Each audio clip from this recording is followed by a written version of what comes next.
기적을 경험하는 믿음의 세 가지 특징. 자, 열왕기하 5장 8절에서 15절 말씀인데요. 저와 성도님들이 한 절씩 교대로 봉독하도록 하겠습니다. 하나님의 사람 엘리사가 이스라엘 왕이 자기의 옷을 찢었다함을 듣고 왕에게 보내 이르되 왕이 어찌하여 옷을 찢었나이까? 그 사람을 내게로 오게 하소서. 그가 이스라엘 중에 선지자가 있는 줄을 알리이다 하니라. 나아만이 이에 말들과 병거들을 거느리고 이르러 엘리사의 집 문에 서니 엘리사가 사자를 그에게 보내 이르되 너는 가서 요단강에 몸을 7번 씻으라. 네 살이 회복되어 깨끗하리라 하는지라. 나아만이 노하여 물러가며 이르되 내 생각에는 그가 내게로 나와서서 그의 하나님 여호와의 이름을 부르고 그의 손을 그 부위 위에 흔들어 나병을 고칠까 하였도다. 다메섹 강 아바나와 바르바른 이스라엘 모든 강물보다 낫지 아니하냐? 내가 거기서 몸을 씻으면 깨끗하게 되지 아니하랴 하고 몸을 돌려 분노하여 떠나니 그의 종들이 나와서 말하여 이르되 내 아버지여 선지자가 당신에게 큰 일을 행하라 말하였다면 행하지 아니하였으리이까? 하물며 당신에게 이르기를 씻어 깨끗하게 하라 함이리이까 하니 나아만이 이에 내려가서 하나님의 사람의 말대로 요단강에 7번 몸을 잠그니 그의 살이 어린아이의 살같이 회복되어 깨끗하게 되었더라. 나아만의 모든 군대와 함께 하나님의 사람에게로 도로와서 그의 앞에 서서 이르되 내가 이제 이스라엘 외에는 온 천하에 신이 없는 줄을 아나이다. 청하건대 당신의 종에게서 예물을 받으소서 하니. 아멘. 네, 가을비가 내리는 수요 예배에 나오신 우리 모든 성도님들에게 하나님의 가을비 같은 그런 은혜의 단비가 내려지시기를 바랍니다. 우리 같이 기도하고 말씀 보겠습니다. 사랑의 하나님 아버지, 오늘도 주님 사모하는 마음으로 주님 앞에 나왔습니다. 이 시간 말씀을 통해서 하나님께서 예비하신 은혜를 넘치도록 부어 주옵소서. 감사드리며 예수님의 이름으로 기도드립니다. 아멘. 오늘 먼저 말씀의 배경을 같이 살펴보겠습니다. 우리 8절을 같이 한번 또 읽어볼까요? 하나님의 사람 엘리사가 이스라엘 왕이 자기의 옷을 찢었다함을 듣고 왕에게 보내 이르되 왕이 어찌하여 옷을 찢었나이까? 그 사람을 내게로 오게 하소서. 그가 이스라엘 중에 선지자가 있는 줄을 알리이다 하니라. 여기서 이제 왕은 여호람인데 여호람은 믿음이 없는 왕이었습니다. 진짜로 이 치유를 받고 싶어서 온 나아만을 오해하고 이것은 아람 왕의 함정이다라고 여기니까 엘리사가 이 나아만을 자기에게 보내라라고 한 것입니다. 그리고 그래서 이제 나아만이 가게 되니까 드디어 이 어린 여종이 말한 엘리사 선지자와 이 나아만이 만나게 된 거죠. 자, 우리 9절을 읽겠습니다. 나아만이 이에 말들과 병거들을 거느리고 이르러 엘리사의 집 문에 서니 이게 얼마나 우스운 모습이냐 하면요, 병원 가면서 군대를 이끌고 가는 것과 같은 모습이에요. 여기서 병거는 오늘날로 치면 이제 탱크와 같은 것입니다. 탱크 타고 군대 이끌고 병원에 가는 모습이에요. 근데 여러분, 병원은 어떻게 가야 됩니까? 앰뷸런스 타고 가든지 아니면 휠체어 타고 가든지 좀 불쌍한 마음으로 은혜를 구하는 마음으로 가야 하는 것 아닙니까? 마가복음 2장 17절에도 뭐라고 했냐면 예수님은 병자를 고쳐주시고 죄인을 구원해 주시는 분이라고 했어요. 엘리사를 찾을 때도 이 나아만은 은혜를 구하는 가난한 마음으로 이 병자의 모습으로 가야 했던 것입니다. 엘리사는 여호람 왕에게도 사자를 보냈었고 마찬가지로 나아만에게도 이 사자, 그러니까 라이언 이런 게 아니고 이제 신하를 보냈다 그런 거죠. 치유의 길을 알려주죠. 우리 10절도 읽어보겠습니다. 엘리사가 사자를 그에게 보내 이르되 너는 가서 요단강에 몸을 7번 씻으라. 네 살이 회복되어 깨끗하리라 하는지라. 그러면 바로 순종하면 얼마나 좋았을까요? 그런데 나아만은 고위급 인사입니다. 특별히 아람의 넘버 2에 해당하는 권력자거든요. 고위직의 사람들은 최소한 기대하는 대우 또 예의가 있습니다. 본인이 멀리서 왔기 때문에 최소한 얼굴은 보고 말을 해야 되는데 자기 얼굴도 안 봤죠. 사람을 보내서 어떤 지시를 하는 것에 대해서 기분이 상당히 나빴습니다. 11절 12절 읽어보겠습니다. 나아만이 노하여 물러가며 이르되 내 생각에는 그가 내게로 나와 서서 그의 하나님 여호와의 이름을 부르고 그의 손을 그 부위 위에 흔들어 나병을 고칠까 하였도다. 다메섹강 아바나와 바르발은 이스라엘 모든 강물보다 낫지 아니하냐. 내가 거기서 몸을 씻으면 깨끗하게 되지 아니하랴 하고 몸을 돌려 분노하여 떠나니. 나아만은 화가 머리 끝까지 났던 것입니다. 자기를 맞아주고 하나님 여호와의 이름을 부르고 손으로 안수해주는 그런 따뜻한 온기를 느끼는 말과 행동을 해주기를 바랬다는 거죠. 게다가 요단강을 보니까 그렇게 깨끗해 보이지도 않더라는 거죠. 그런 강물에 몸을 담갔다가는 병이 더 도질 것 같은 거니까 더 화가 났던 것입니다. 그때 나아만의 부하들이 그를 설득합니다. 13절 읽겠습니다. 그의 종들이 나와서 말하여 이르되 내 아버지여 선지자가 당신에게 큰 일을 행하라 말하였다면 행하지 아니하였으리이까 하물며 당신에게 이르기를 씻어 깨끗하게 하려 함이리까 하니 그의 분노를 식히는 말을 합니다. 가만히 생각해 보면 이건 그렇게 기분 나빠할 일이 아니라는 거예요. 어떻게 보면 쉬운 명령을 한 건데 왜 거기에 기분 나빠하십니까? 지금은 기분 나빠할 때가 아니라 일단 하라는 대로 순종하고 나서 안 되면 그때 화를 내도 늦지 않지 않느냐라고 말을 하죠. 거기에 대해서 나아만이 진짜로 그대로 순종을 하는 것이 14절인데 14절 읽겠습니다. 나아만이 이에 내려가서 하나님의 사람의 말대로 요단강에 7번 몸을 잠그니 그의 살이 어린아이의 살같이 회복되어 깨끗하게 되었더라. 아멘. 하나님의 사람 엘리사의 말 그대로 옷을 벗고 알몸으로 요단강에 7번 몸을 잠깁니다. 순종했죠? 그러자 어떤 결과가 나왔느냐? 그의 살이 어린아이의 살같이 회복되어 깨끗하게 되었다라고 합니다. 놀라운 기적이 이 나아만에게 일어났던 거죠. 이 나아만 사건을 예수님도 말씀하셨어요. 우리 누가복음 4장 27절 읽어보겠습니다.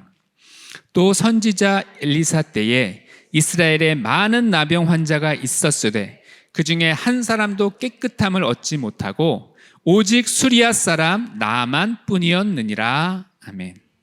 나아만을 예수님께서 콕 집어서 그를 칭찬하고 계신 것입니다. 하나님의 기적이 그의 삶에 나타났기 때문입니다.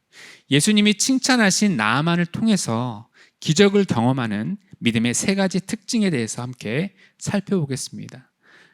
미리 말씀드리면 기적을 경험하는 믿음의 특징 3가지는 첫째는 유연성, 둘째는 좋은 관계, 셋째는 겸손한 순종입니다. 나아만을 통해서 우리도 유연성을 갖추고 좋은 관계성을 유지하며 겸손한 순종으로 기적을 경험할 수 있기를 바랍니다. 차례대로 살펴보겠습니다. 자, 기적을 경험하는 믿음의 첫 번째 특징은 유연성입니다.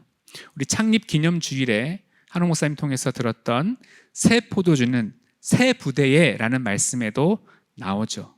유연한 마음이 새 부대다라고요. 유연한 마음, 유연성은 같은 겁니다. 유연성은 다른 말로 하면 들을 귀가 있었다라는 뜻입니다. 우리나라가 어느 순간부터 이 권위에 대한 존중이 사라졌는데 참 안타까운 것 같아요. 권위를 깬다는 게 때로는 필요하지만 존경 자체가 사라진 것은 문제가 되는 것입니다. 존경을 영어로 respect라고 하지 않습니까? 분철을 해보면 다시, spect, 본다. 그러니까 다시 보는 것, 그것이 respect예요.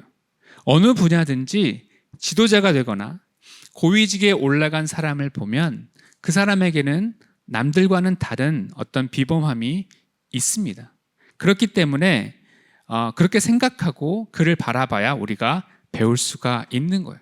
처음부터 하나도 배울 생각을 안 하고 남을 비난하는 것부터 하는 것은 정말 잘못된 태도죠. 배우면 발전하지만 비난하는 사람은 배울 수가 없는 것입니다. 자, 나아만은 군대 장관이었어요. 이 사람은 결코 만만한 사람이 아니었습니다. 이 사람의 특징을 열왕기하 5장 1절 상반절에서 설명하는데요. 같이 읽어보겠습니다. 아람 왕의 군대 장관 나아만은 그의 주인 앞에서 크고 존귀한 자니 이는 여호와께서 전에 그에게 아람을 구원하게 하셨습니다. 크고 존귀한 자, 존경받는 사람이라는 이야기입니다. 그런데 이 사람은 유연성이 특징이에요. 유연성이 무엇입니까? 부드러운 것입니다. 사람이 시간이 지날수록 부드러워야 되는데 시간이 갈수록 사람의 몸은 굳어지기 마련이거든요. 고린도후서 4장 16절 하반절도 한번 보겠습니다. 우리의 겉사람은 낡아지나 우리의 속사람은 날로 새로워지도다. 아멘. 나이가 들면 몸도 마음도 약해지는데 오히려 고집은 세지는 걸 경험합니다. 몸의 유연성도 사라지고 몸도 뻣뻣해지죠. 몸의 유연성을 잃는 것도 문제지만 마음이 유연성을 잃는 건 더 큰 문제라는 것입니다. 그래서 사람이 나이 든다라는 것이 반드시 성숙해진다라는 것과 동의어가 아니라는 거예요. 일단 우리가 나이가 들지 않습니까? 그러면 힘이 생깁니다. 돈도 생기고요.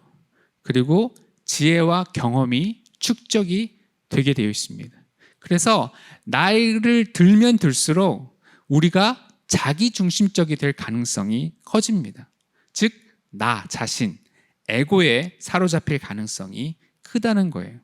나이 들면서 그냥 두면 영적으로 더 안 좋아질 때가 많습니다. 한국에는 꼰대 문화라는 게 있죠. 이 꼰대라는 말은 그리 좋은 말은 아닌데 뜻은 고집불통 영감탱이 정도로 이해하면 될 것 같아요. 나이가 들수록 이 젊은 사람들이 생각할 때 저건 꼰대야 그러면 무슨 뜻입니까? 자신은 옳고 젊은이들은 다 틀렸다라고 생각하는 거예요. 그래서 경험 많은 자신을 무조건 따라야 된다 이렇게 말한다든지 어린 녀석이 뭘 알아 하면서 무시하고 때로는 반말투까지 쓰는 것이 정말 무례한 거죠. 상대방에 대한 배려심도 없고 매너도 없고 때로는 분노 조절 장애에 빠져서 걸핏하면 화를 내고 반말부터 하는 무례함이 꼰대에게 있다는 것입니다.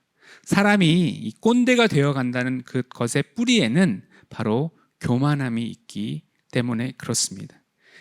내가 힘이 있다는 거고 내가 옳다라는 생각이 있기 때문에 그렇게 되는 거죠. 그러므로 부모가 되고 또 경험이 쌓여갈수록 중요한 것은 뭐냐 하면 자기 부인이에요. 나는 죄인입니다. 나는 아무것도 아닙니다. 나를 불쌍히 여겨 주세요 하는 자세가 있어야 우리가 꼰대가 되지 않을 수 있고 유연성을 잃지 않을 수 있다는 것입니다. 제가 우리 장례 팀장님을 좋아하는데요. 장례 팀장님은 유연성이 있으세요. 어떻게 알 수 있느냐? 대부분의 어르신들은 이 좀 젊은 세대들이 뭔가 이 열심도 없고 또 뭔가 부족하다라고 느낄 것입니다. 사실 국제시장 시대에 살았던 이런 분들은 정말 사선을 넘나들면서 얼마나 열심히 살았습니까? 그 이후 세대라고 할 수 있는 386 세대들도 물불 안 가리고 정말 뛰었다는 점에서는 존경심이 사실 들만한 부분이 있는 게 사실이죠. 그러다 보니 요즘 젊은이들을 보면 성에 안착이 마련이잖아요. 그런데 우리 장례 팀장님은 어떤 마인드를 갖고 있느냐면 젊은 세대가 훨씬 더 낫다 이런 마인드를 갖고 있습니다. 그래서 속담을 바꿔요. 원래 속담에 뭐라고 되어 있냐면 어른 말 들으면 자다가도 떡이 생긴다. 부모 말 잘 들으면 자다가도 떡이 생긴다. 이렇게 얘기를 하는데 우리 장례 팀장님은 뭐라고 말씀하시냐면 젊은이들 말을 들으면 자다가 또 떡이 생긴다. 이렇게 말씀을 하시더라고요. 그러니까 늘 배우려고 하고 자기의 기득권, 지식, 경험을 다 내려놓고 이 젊은이들의 인사이트를 배우겠다라는 태도를 가지니까 얼마나 유연하고 또 얼마나 멋진지 모르겠습니다. 젊은이들은 그런 유연성을 가지고 있는 어른을 기다리고 있어요. 그 마윈이라고 알리바바 창업자가 어떻게 그렇게 세계적인 기업을 일굴 수 있었는가라고 한 것에 대한 분석하는 기사를 보게 되니까 마윈은 젊은 사람들을 중용했다고 합니다. 믿고 맡겼어요. 그러면서 젊은이들이 갖고 있는 에너지, 그 젊은이들의 창의성을 바탕으로 알리바바가 엄청난 성공을 거두었다라고 하지 않습니까? 나아만이 바로 그랬습니다. 어린 노예 소녀의 말씀은 흘려들을 수 있는 것 아니겠어요? 그런 게 어딨냐? 나병은 불치병이야. 무슨 이스라엘의 선지자가 나병을 고쳐? 이렇게 얘기할 수도 있고, 또 나아만의 아내가 그 노예 소녀가 한 말을 들었을 때에도 그 쓸데없는 소리 하지 말라라고 할 법도 하지 않아요? 그런데 나아만은 유연한 마음을 갖고 있었어요. 어린아이라고 무시하지 않았고, 노예의 말이라고 귀닫지 않았고, 부인의 말이 여자의 말이라고 멸시하지 않았다는 것입니다. 귀를 열고 마음을 열고 정말 그럴 수 있겠다. 내 병이 나을 수만 있다면 나 뭐라도 하고 싶어 라고 하는 마음을 가졌다고 하는 거예요. 그러니까 나아만은 유연성이 있는 사람이었다는 것입니다. 여러분, 예수 믿는다는 건 부드러운 마음을 갖는 것입니다. 유연한 태도를 갖는 것입니다. 그래서 이야기를 하면 들어준다는 확신이 있으니까 다른 사람들도 조언을 할 수 있게 만든 거예요. 예수 믿으면서 마음이 굳어 있으면 그건 뭔가 문제가 생긴 것입니다. 예수 믿으면서 꼰대 소리 들으면 안 돼요. 유연성이 있으면 사람들은 그와 소통하고 싶어 합니다. 만약에 내 자녀가 나랑 대화하고 싶어 하지 않다, 그러면 나에게 유연성이 없기 때문입니다. 그래서 만약 나에게 굳어진 마음이 있다면 우리 하나님께서 오늘 여러분을 부드럽게 변화시켜 주시기를 바랍니다. 그래서 우리 모두 부드러운 마음, 유연성을 갖추는 믿음의 사람 되시기를 바랍니다. 자, 기적을 경험하는 믿음의 두 번째 특징은 좋은 관계입니다. 나아만은 맨날 보는 사람, 가까이 있는 사람과 좋은 관계를 유지했어요. 그러니까 나아만은 어린 노예 소녀의 이야기를 듣고 받아들였던 것 아닙니까? 내 주변에 가까이 있는 사람, 그 사람이 바로 나의 재산이다라고 하는 걸 기억해야 합니다. 모르긴 몰라도 나아만은 주변 사람을 소중히 여기는 그런 인격이 갖춰진 인물이에요. 2절로 3절도 읽어보겠습니다. 전에 아람 사람이 떼를 지어 나가서 이스라엘 땅에서 어린 소녀 하나를 사로잡음에 그가 나아만의 아내에게 수종 들더니 그의 여주인에게 이르되 우리 주인이 사마리아에 계신 선지자 앞에 계셨으면 좋겠나이다. 그가 그 나병을 고치리이다 하는지라. 이 소녀가 학대당하고 괴로운 중에 복음의 소식을 전한 것이 아닙니다. 아람 사람이 어린 소녀 하나를 사로잡았을 때만 해도 슬프고 힘든 상황이었을지 몰라요. 그런데 나아만의 아내에게 수종 들 때부터 소녀의 입가에는 미소가 드리워졌을 것 같지 않습니까? 좋은 남편의 좋은 아내가 자기의 주인으로 있었기 때문이죠. 그래서 빨래를 하다 보니까 나아만의 옷에 진물이 나는 것을 발견하고 어느 날 뒷모습을 보았는데 주인이 나병이 들었구나라고 하는 걸 알게 된 순간 사마리아에 있는 선지자를 전해주잖아요. 여러분, 남의 충고를 절대 안 듣는 사람의 특징이 뭔지 아십니까? 그것은 옆에서 말해주는 사람이 없다는 거예요. 왜요? 분명히 몇 번 그 사람에게 충고를 전해줬을 것입니다. 근데 그럴 때마다 펄펄 뛰면서 화를 내요. 그러면 웬만큼 사랑이 없으면 속으로 이런 마음을 품습니다. 그래, 너는 그러다 천국 가라. 이렇게 하고 마는 거죠. 다시는 말을 안 한다는 거예요.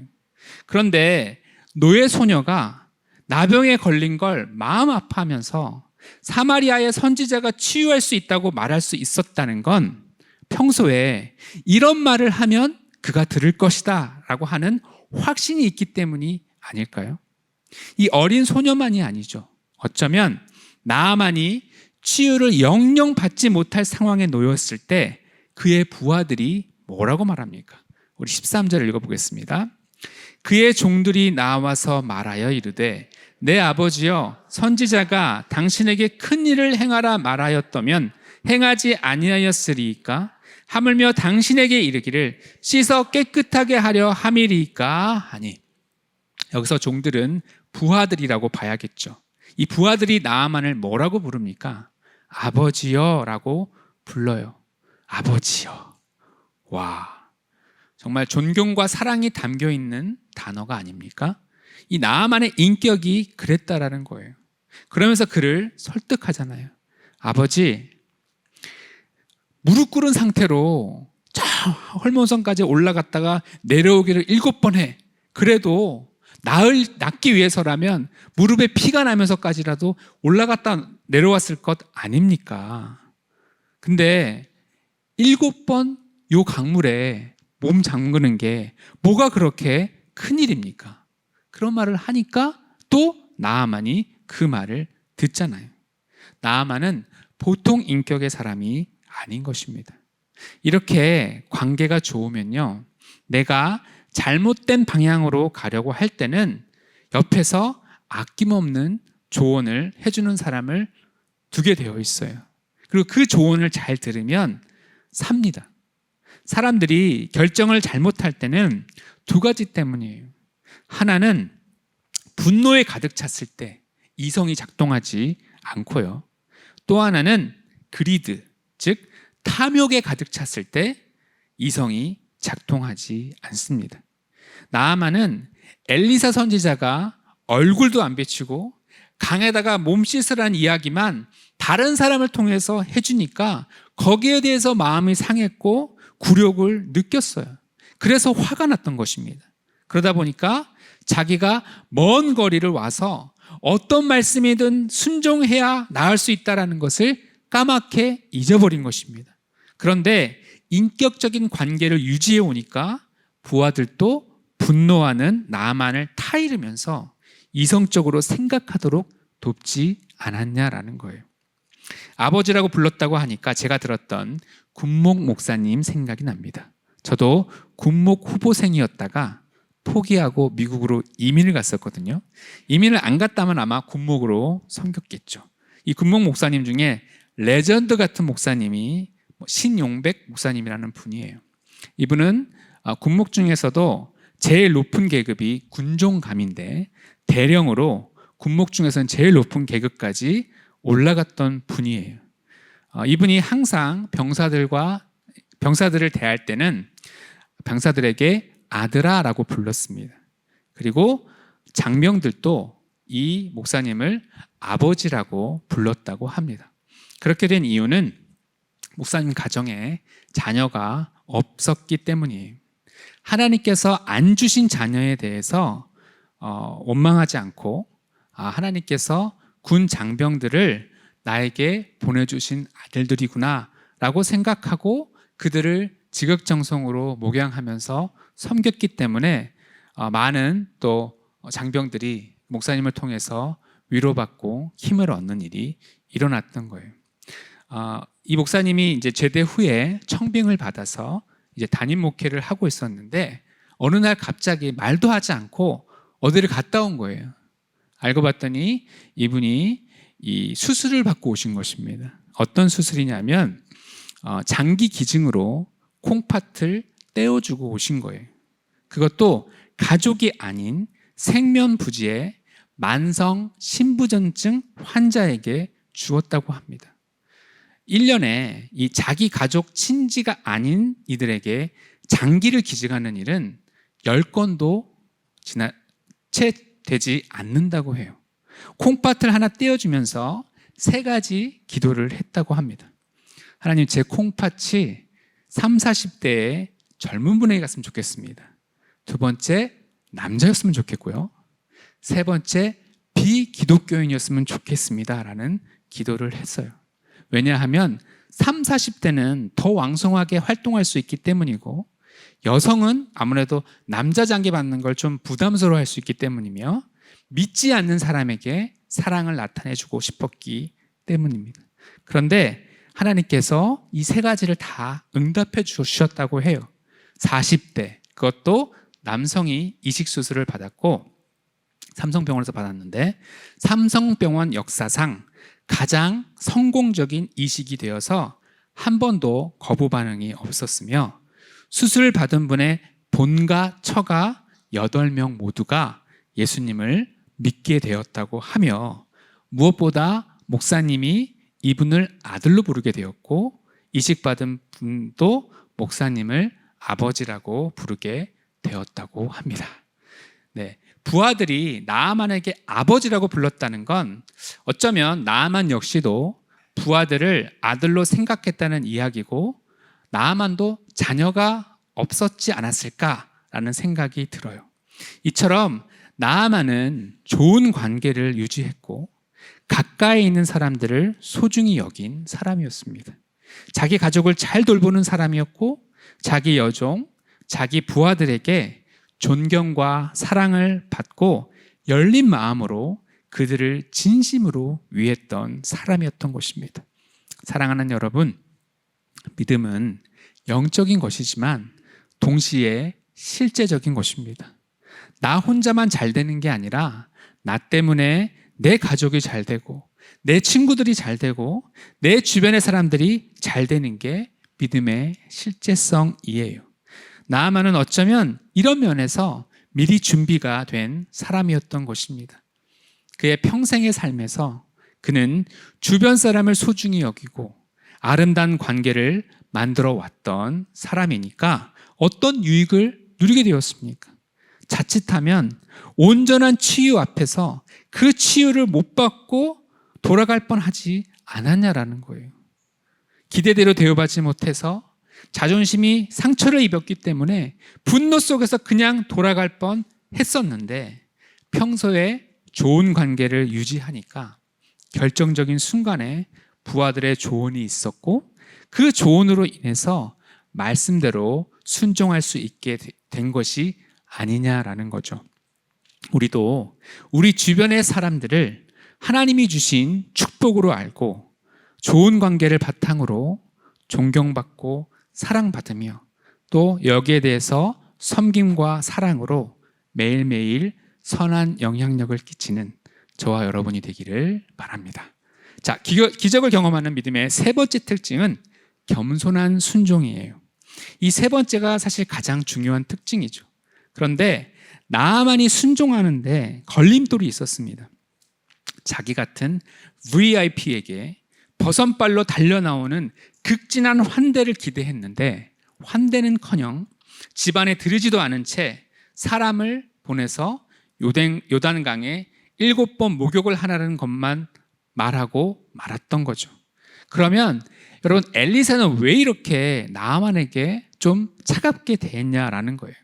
이것은 늘 최고의 대접에만 익숙해 있던 권력자 나아만에게 하나님 앞에서는 겸손해야 되고 절대 순종해야 함을 가르치는 시험이었던 것입니다. 내 생각에는 엘리사가 나에게 얼굴을 보이고 하나님의 이름을 부르며 환부에 안수해서 고쳐주기를 원했다라고 했는데요. 여러분, 이 자기 생각이야말로 순종의 가장 큰 걸림돌인 것입니다. 여호와 하나님은 다른 신이나 나아만이 여태까지 보아왔던 주술사와는 전혀 다른 참신임을 알아야 했던 거죠. 또한 엘리사란 인물이 어떤 인간적인 권력 앞에서 있는 그런 존재가 아님을 그는 알아야 했던 것입니다. 한 나라의 군대 장관이라고 할지라도 하나님 앞에서는 무조건적인 은혜를 필요로 하는 한 죄인일 뿐임을 알아야 했습니다. 이 같은 깨달음은 병의 치료보다 더 중요한 영적인 축복으로서 하나님께서 기적을 통해 알리고자 하시는 바였습니다. 그것은 구원으로 가는 첩경이었던 것입니다. 구원 직전에서 돌아서려던 그에게 아버지에게 조언하는 아들 같은 부하들의 조언은 그로 하여금 순종으로 발걸음을 돌리게 했어요. 그러면서 그의 순종에는 자기를 버리고 자신을 내려놓는 단계가 필요함을 보여주고 있습니다. 그는 갑옷을 입고 군대를 이끌고 엘리사에게 왔던 사람이에요. 이제 요단강에 몸을 잠그기 위해서는 그는 그 갑옷을 벗어야 했습니다. 아무리 사랑하는 부하들 앞에서라도 자신의 치부가 보이는 고름과 진물이 나는 피부를 보이기는 싫었을 것입니다. 더욱이 이 중동의 문화는 손목과 발목까지도 그 옷으로 가리는 그런 수치를 굉장히 극도로 싫어하는 문화입니다. 그런데 그 옷을 다 벗고 알몸이 된다라고 하는 것은 수치를 각오하지 않으면 할 수 없는 행동이었던 거죠. 물론 아버지로 생각하는 부하들은 몸을 돌려서 장군의 몸을 보지 않으려 했을 테지만 갑옷을 벗고 속옷까지 벗는다는 건 쉽지 않은 일이었던 거예요. 그리고 태어날 때처럼 그는 알몸이 되어 요단강으로 들어갑니다. 그의 겸손함을 볼 수 있는 대목이며 겸손해야 은혜의 물가에 몸을 담글 수 있음을 보여주고 있는 거죠. 그러면서 7번을 잠그라라고 했죠. 1번 잠그고 2번 잠그고 3번 잠그고 만약 씻을 때마다 눈에 보이게 그 나병이 없어지는 어떤 흔적이 있고 몸에 막 시원함이 느껴지고 아마 그랬으면 기쁜 마음으로 정말 신나서 아마 순종했겠죠. 그런데 하나님의 말씀을 보게 되면 아마 안 그랬을 것입니다. 왜냐하면 여리고 성도 7일 동안 13바퀴를 돌 때까지 금조차 가지 않았고 온전히 13바퀴를 돌고 순종했을 때 와르르 무너졌던 것처럼 7번을 요단강에 잠그고 나왔을 때 그때 비로소 그의 몸은 어린아이의 피부와 같이 변하는 기적을 경험할 수 있었던 것입니다. 여러분 7은 완전수예요. 그가 말씀 그대로 온전히 순종했음을 보여주었던 것입니다. 우리 마지막으로 우리 14절 한 번 더 읽어보겠습니다. 시작. 나아만이 이에 내려가서 하나님의 사람의 말대로 요단강에 7번 몸을 잠그니 그의 살이 어린아이의 살같이 회복되어 깨끗하게 되었더라. 아멘. 하나님의 사람의 말대로 순종은 말씀 그대로 순종하는 것입니다. 우리는 지극히 자기중심적이어서 나를 버리고 내 생각을 내려놓는 것이 어려운 사람들입니다. 여태까지 그래서 우리는 어쩌면 기적을 경험하지 못했는지도 모릅니다. 나를 버리고 나의 생각을 내려놓고 말씀에 나를 맞추어 7번 완전히 순종할 때 상상할 수 없는 복과 은혜가 임한다는 것을 잊지 마시기 바랍니다. 여러분, 우리 하나님은요, 우리에게 동의를 구하시는 분이 아니라 순종을 요구하시는 분입니다. 우리는 순종이 나의 의지인 줄 알죠. 순종해야지. 그렇게 결단한다고 순종할 수 있는 것이 아닙니다. 순종할 때 걸림돌들이 얼마나 많은데요. 나의 생각이 강한 사람, 자기 중심적인 사람은 절대로 할 수 없는 것이 순종입니다. 순종은 자기 자아가 죽어야만 가능한 것이죠. 죽기 전에는 순종이 절대로 안 되는 것입니다. 나아만은 미약한 소식 하나 붙들고 북이스라엘에 온 사람입니다. 자질로 보면 할례받지 않은 이방인이고 원수 나라의 장수가 아닙니까? 그런데 그런 나아만이라도 자기를 버리고 자기 생각을 내려놓으니까 하나님의 말씀에 순종할 수 있었던 거예요. 나병에 고침받은 사람은 뭐 고침받았다 이 정도로만 사실 성경에 기록되어 있지 나아만처럼 이렇게 구체적으로 피부가 어린아이의 피부와 같다고 묘사된 사람이 또 있냐라고 하는 것입니다. 이것은 그의 순종이 온전했다는 뜻입니다. 예수님께서도 칭찬하실 만큼 그는 믿음의 사람이었던 거예요. 철저한 순종, 겸손한 순종을 통해서 엄청난 결과를 얻게 되었던 것입니다. 그 C.S. 루이스가 지은 책 스크루테이프의 편지라는 책이 있죠. 그 내용은 이제 마귀들끼리 회의하는 뭐 그런 내용입니다. 마귀들의 삼촌이 마귀 대왕인데 그 사람 이름이 스크루테이프예요. 조카가 있는데 조카의 이름이 웜우드예요. 그래서 조카 마귀를 이제 훈련시키는 그 내용 형식으로 스크루테이프의 편지라는 내용이 있습니다. 거기서 제일 유명한 이야기가 뭐냐면 이제 서로 논의를 했다는 거예요, 마귀들끼리. 그래서 크리스찬들을 우리는 어떻게 하면 넘어뜨릴 수 있습니까? 그래서 회의를 해서 누군가 얘기합니다. 크리스찬들에게 고난을 줍시다. 그러면 힘드니까 얘네들이 신앙을 버리지 않을까요? 라고 얘기를 했어요. 그러자 또한 이 마귀의 무리들이 얘기합니다. 아닙니다. 그럴 때 오히려 믿음이 강해질 수도 있어요. 그것보다 더 중요한 것은 삼손을 유혹하듯이 유혹을 해가지고 죄를 짓게 만듭시다. 이렇게 이야기를 했다라고 하는 거예요. 그러다가 마귀들이 인정하는 최고의 전략, 크리스찬을 무너뜨릴 수 있는 최고의 전략이 뭐로 선정되는 줄 아세요? 그건 뭐냐면 이거였어요. 서두를 필요 없어. 순종은 천천히 하는 거야. 이거였어요. 그러니까 바로 순종하지 말고 그냥 천천히 뭐 내일이나 일주일 뒤나 뭐 1년 뒤 순종 안 한다는 거 아니에요? 나중에 하겠습니다. 이렇게 하는 거. 그게 크리스찬을 무너뜨릴 수 있는 가장 좋은 방법이었다라고 하는 거예요. 왠지 아세요, 여러분? 바로 순종하면 순종의 열매를 먹어요. 그런데 내가 뭐 다음 주에 한다든지 좀 있다가 한다든지 나중에 하겠다라고 하면 그때부터 마귀는 그를 공격하기 시작할 것입니다.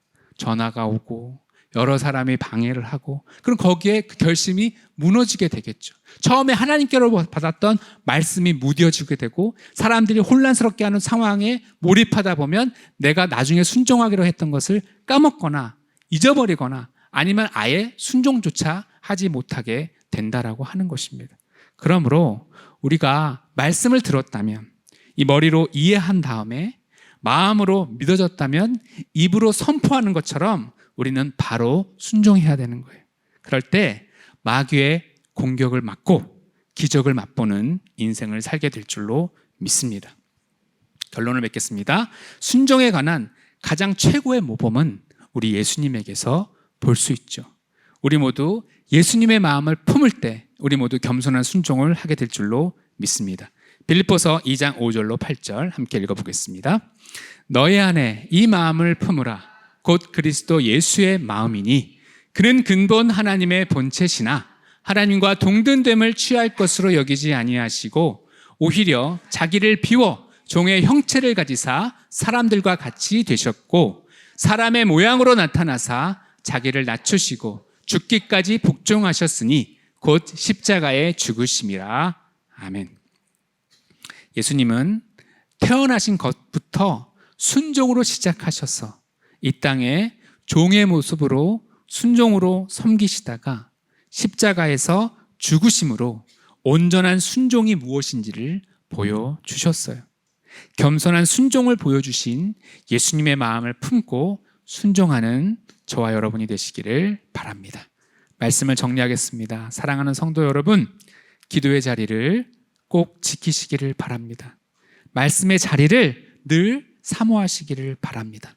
그러나 더 중요한 것은 실천이고 순종입니다. 말씀대로 순종하다 보면 우리 또한 유연한 마음을 갖게 되죠. 성령이 임할 때 우리 안에 있는 굳은 마음을 제거하시고 부드러운 마음을 주신다고 했습니다. 그래서 부드러운 마음, 유연한 마음을 가지시기를 바랍니다. 또한 주변의 사람들을 여러분 소중히 여기시기를 바랍니다. 성경을 딱 한마디로 요약하면 사랑이라고 하지 않습니까? 하나님을 사랑하는 만큼 우리 이웃을 내 몸처럼 사랑할 때 하나님의 뜻을 이루는 것입니다. 좋은 관계를 유지하면 그 좋은 관계가 나를 살릴 수 있다는 거예요. 그리고 겸손한 순종을 보여주신 예수님의 마음을 품고 온전한 순종을 통해서 하나님의 귀한 축복과 기적을 체험하는 저와 여러분 되시기를 바랍니다.